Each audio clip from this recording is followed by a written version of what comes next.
Samajwadi party के महाराष्ट्र अध्यक्ष और विधायक अबू आजमी इस वक्त हमारे साथ हैं। सर, एबीपी न्यूज़ में बहुत बहुत स्वागत है आपका।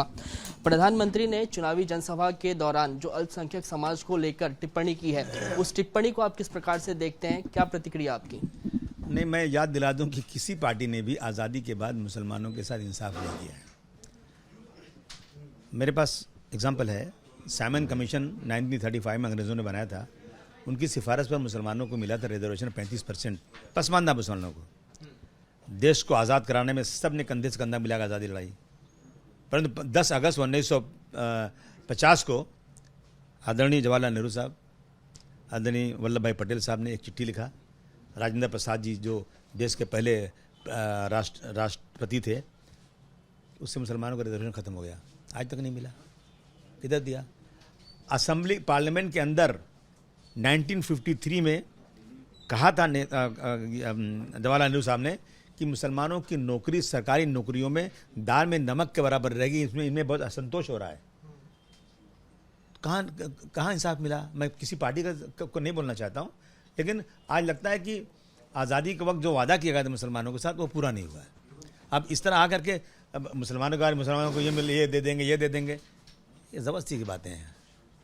इससे पोलराइज करना नहीं चाहिए। भाई भाई को बांटो मत।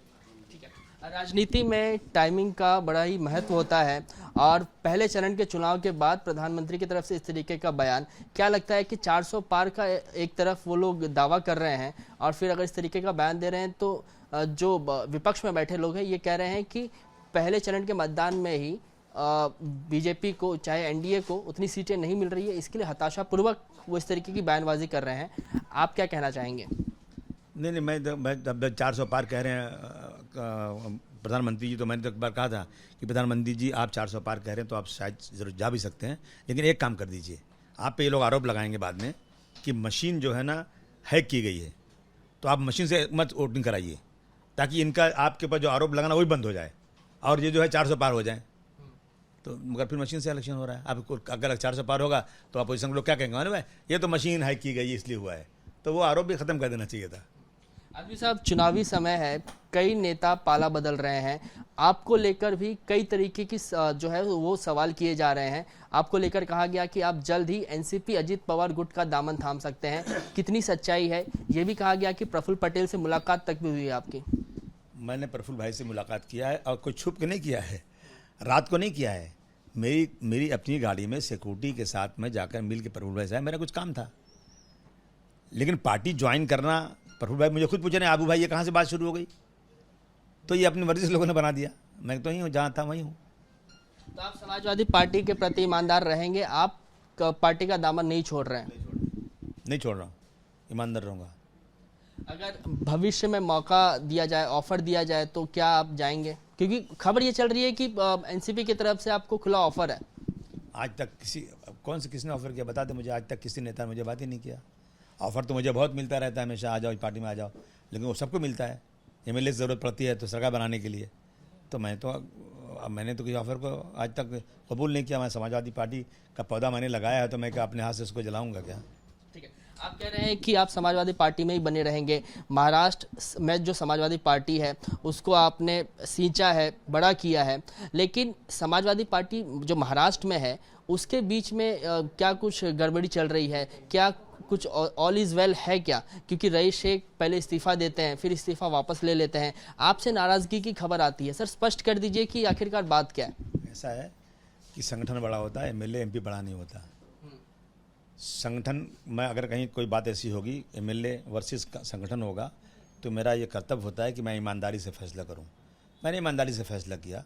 संगठन में इंटरफेरेंस ज़्यादा नहीं होना चाहिए, संगठन की इज्जत होना चाहिए, सम्मान होना चाहिए, जो संविधान कहता है, राजनीति का संविधान।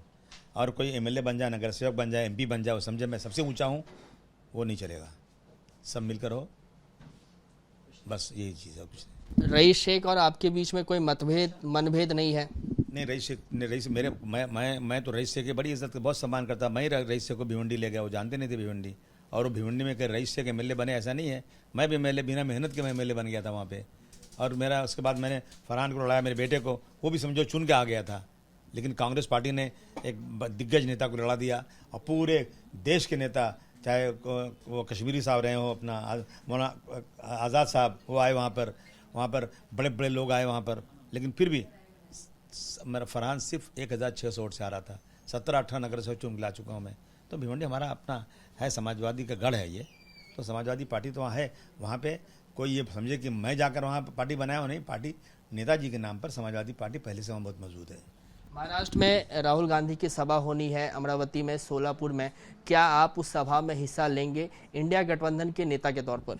देखिए, मुझे बुलाएंगे तो जाऊंगा, लेकिन हमको पूछते ही कहाँ लोग हैं, तो इनको पड़ी नहीं है, तो जो कर रहे हैं। तो मगर हम जो है तो मेरे पैर का ऑपरेशन हुआ था, मैं जाता नहीं, कहीं निकल नहीं पा रहा, अभी मेरे पैर में तकलीफ है थोड़ी सी।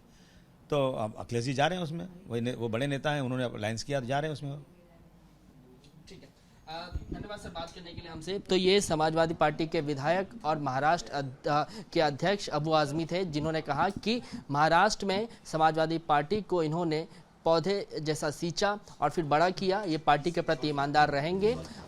हर नेताओं से, हर एक पार्टी के नेताओं से मिलना जुलना होता रहता है, लेकिन इसका मतलब ये नहीं कि ये समाजवादी पार्टी छोड़कर किसी अन्य पार्टी में शामिल हो रहे हैं। कैमरामैन योगेंद्र गुप्ता के साथ कृष्णा ठाकुर, एबीपी न्यूज़, मुंबई।